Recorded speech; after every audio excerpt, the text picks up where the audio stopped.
One company's decision reshaped an entire industry faster than anyone predicted. James wasn't looking for a mystery that day. He was just sitting at his kitchen table, typing a question into a little text box on his laptop, the same way millions of other people were doing at that exact moment.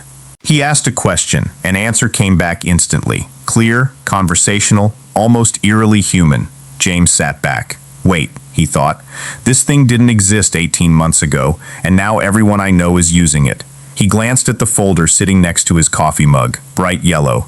Business file printed across the front. He hadn't planned on opening it tonight, but something about this felt too strange to ignore. Before we open this file any further, hit like, drop a comment with your first guess about what really happened here, and subscribe with notifications on so you don't miss how this one unfolds. Here's the part that didn't make sense to James. This wasn't a giant, decades-old company with unlimited money. This wasn't a tech titan with 100,000 employees. This was a small research lab most people had never heard of 5 years earlier, going up against Google, a company that had been building artificial intelligence longer than almost anyone on Earth, with more engineers, more money, and more data than nearly any organization in history. And yet, within about 60 days, this small lab's product had reached more people than any consumer application ever had, in the history of the internet. Faster than TikTok, faster than Instagram, faster than anything.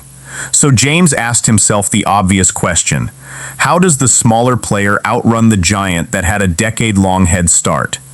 And more importantly, was it even really about the technology at all? He had a feeling the answer wasn't what it looked like on the surface, but he wasn't ready to find out yet. First, he needed to know where this company even came from. The story starts in December 2015 in San Francisco, when a small group of entrepreneurs and researchers, names you'd recognize, including a young founder named Sam Altman and, in the earliest years, Elon Musk, set up a lab with an unusually big mission for such a small organization. Make sure that advanced artificial intelligence, if it was ever built, would benefit everyone, not just whoever built it first. They structured it as a nonprofit. Not a company chasing profit, a research organization chasing a mission. They pledged roughly $1 billion in funding, though, and this is the kind of detail that makes James raise that one eyebrow of his. Only a fraction of that, somewhere around $130 million, actually came in over the following years. For a long stretch, this wasn't a household name. It was a quiet research lab, publishing papers, running experiments, mostly invisible to the average person. If you'd asked someone on the street in 2018 what this company did, you'd have gotten a shrug. James pictured himself walking into a bank in 2015, pitching this exact plan. We're going to build extremely expensive experimental technology, give away our research for free, and we don't currently have a way to make money. And just imagining the loan officer's face was enough to make him laugh out loud in his kitchen. Even the founding team itself wasn't as united as the mission statement made it sound. One of the original backers, Elon Musk, stepped away from the organization's board within a few years, and tension over the company's direction would keep resurfacing for the better part of a decade, including, years later, a lawsuit Musk filed against the company he'd helped start, arguing it had drifted from its original nonprofit purpose. James made a mental note of that. Founding drama usually means one thing in a business mystery. Somebody, somewhere, is disagreeing about which direction to run in. And that disagreement, mission versus money, caution versus speed, turns out to matter a lot more later in this file than it seems right now. But a mission without money runs into a very real problem, and that problem hit hard. Building advanced AI requires an almost unbelievable amount of computing power, and computing power is not cheap. We're talking about costs that make a family's monthly grocery bill look like pocket change multiplied by several million. By 2019, the nonprofit structure that sounded so noble on paper was starting to strain against reality. So the organization restructured, creating a capped profit arm that could raise real investment while, in theory, keeping the original mission in charge. That same year, Microsoft stepped in with a $1 billion investment, a serious vote of confidence, but honestly, in the tech world of 2019, still just one more corporate check written toward one more ambitious-sounding AI startup. Nobody outside the industry was paying much attention yet. Here's a CTA worth pausing for. If you've ever wondered how these quiet, behind-the-scenes decisions end up reshaping products you use every day, share this video with a friend who'd find that as fascinating as you do. It genuinely helps more people find these stories.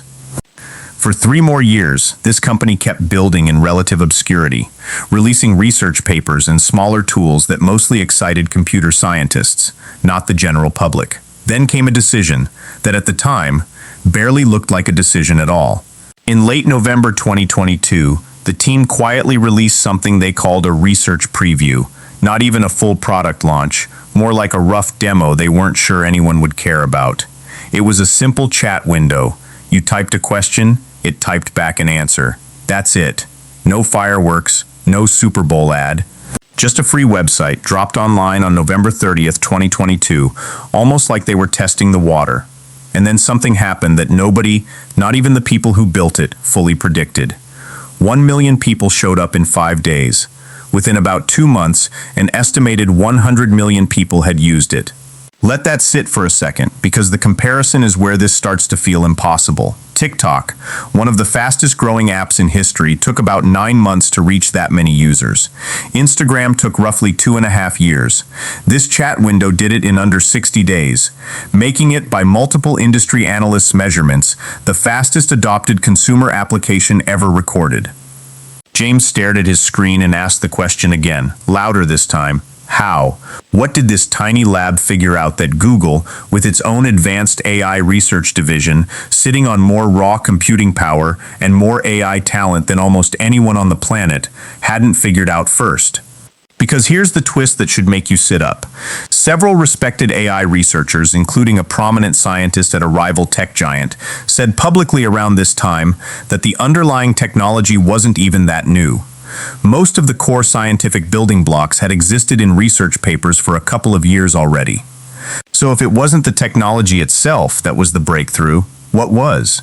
If you're still turning that question over in your head, good. That's exactly where we need you. Quick CTA before we crack this open. Comment below with your guess right now before you hear the answer, because I want to see how close you get. Here's where the clues start connecting. While Google and other giants had been developing similarly powerful AI systems largely behind closed doors, inside research labs, published in academic papers, demoed cautiously to select partners, this smaller company did something almost embarrassingly simple by comparison. They just let anyone use it for free. With no waitlist, no corporate sales team, no enterprise contract, no jargon-filled instructions. You opened a web page, typed like you'd text a friend, and got an answer. James pictured it like 2 chefs both inventing an incredible new recipe. One keeps it in a private test kitchen, refining it for select food critics. The other one just wheels a cart out onto the busiest street in the city and starts handing out free samples to anyone walking by. Technically, both recipes might be equally good. Only one of them becomes the thing everyone's talking about by dinner time. And once tens of millions of ordinary people, students, teachers, small business owners, your aunt who barely uses email, were suddenly using an AI chatbot every single day, something shifted across the entire industry almost overnight. This wasn't a research milestone anymore. It was a consumer habit, and consumer habits are exactly what the biggest tech companies on Earth are built to protect. Reports at the time described Google's leadership issuing an internal code red, reorganizing teams to accelerate their own AI products in response. Microsoft, which had quietly invested that $1 billion back in 2019, moved fast, announcing a new roughly $10 billion investment in January 2023, and racing to build this technology directly into its search engine, its Office software, practically everything it made. Meta shifted major strategic resources toward its own AI efforts. This is your reminder, by the way, to hit subscribe and turn on notifications, because this is exactly the kind of ripple effect we love tracing all the way back to its source on this channel. So here's the moment everything clicks. This company didn't out-innovate Google on pure technology. By several accounts, the science itself wasn't dramatically ahead of what rivals already had in their labs. What it did was something almost nobody in the industry was optimizing for at the time. It treated artificial intelligence like a product for regular people, not a research achievement for other researchers. It skipped the closed doors. It skipped the wait lists. It skipped the let's be careful and roll this out to enterprise clients first playbook that giant risk-averse companies almost always default to. It just handed the technology directly to the public, for free, in the simplest form possible. A text box. At the exact moment the underlying models had finally gotten good enough to be genuinely useful. That combination of timing and radical openness is what actually reshaped the industry. Not a smarter algorithm, a faster door. There's one more clue worth stacking on top of everything else, because it shows just how much pressure that fast, public rise created on the inside. Almost exactly a year after that quiet November launch, the company's own board abruptly fired its CEO. No warning to the public, barely any explanation given.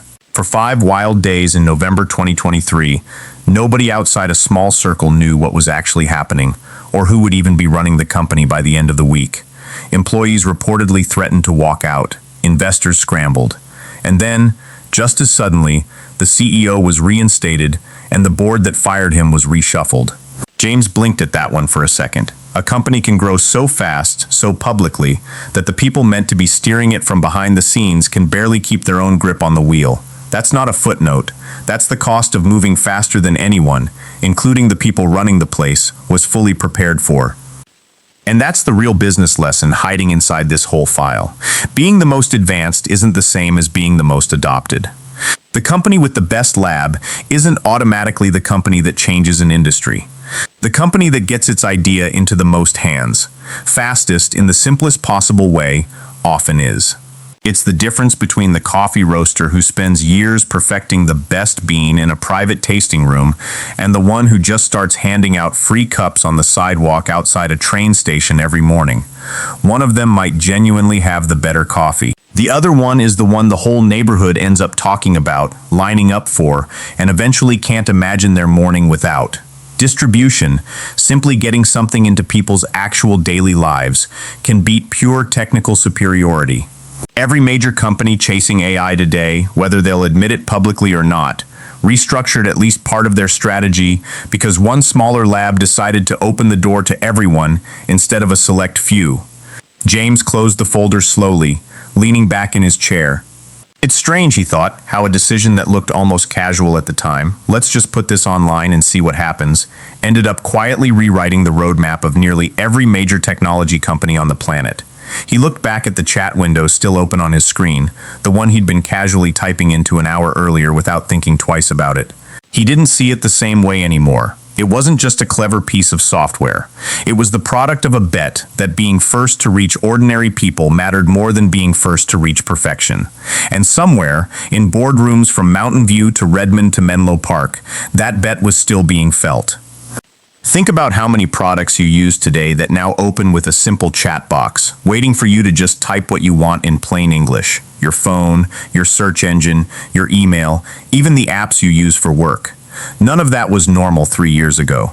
All of it traces back to one small lab, deciding that the fastest way to change the world wasn't to perfect something quietly, but to hand it to everyone at once, and let the world decide what to do with it. That's the kind of decision that doesn't announce itself as historic when it happens. It just looks like a website going live on an ordinary Wednesday in November. It's only later, once you trace the ripple all the way out, through Google's boardrooms, through Microsoft's product lineup, through the app on your own phone, that you realize how far one open door can travel. This company was never really trying to build the smartest machine in the room. It was trying to build the machine everyone in the room would actually use. And that's exactly why it worked. File closed. If this one changed how you'll think about the next AI headline you see, that's exactly what we're here for. Hit like, leave a comment telling us which part surprised you most, share this with someone who'd get a kick out of it, and subscribe with notifications on so you never miss a new business file. Speaking of which, James is already flipping to a new folder. Next time, we're digging into something that sounds almost backwards. Why some of the biggest airlines on Earth quietly make more profit from the credit card in your wallet than from the seat you're sitting in on the plane. Somewhere between your boarding pass and your rewards points, there's another hidden business file waiting to be opened. See you there.